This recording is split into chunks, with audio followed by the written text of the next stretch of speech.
Hi guys, how to create Gamepass in Please Donate. Now go to the official Roblox website and click on the Create tab in the top menu bar to open up the Creator Hub. So this is where every Game Pass and item begins. In the left sidebar of the Creator Hub, locate and select the Creations menu. Don't skip this or you'll never find your active game. Under the Experiences tab, select your default active game or place where you want the Game Pass to be used. Here's a common mistake. Picking the wrong game means your pass won't show up where players expect it. Scroll down the left sidebar menu until you find the monetization category, then click on Passes. This is the exact spot where Game Passes are created and managed. Click the Create a Pass button. Fill out the required name field. Make it clear and tempting. Add an optional description or image, and click Create Pass at the bottom.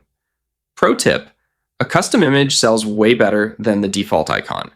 Click on your newly created pass from the list, select Sales from the left menu, toggle item for sale to on, input your desired Robux price, and click Save Changes.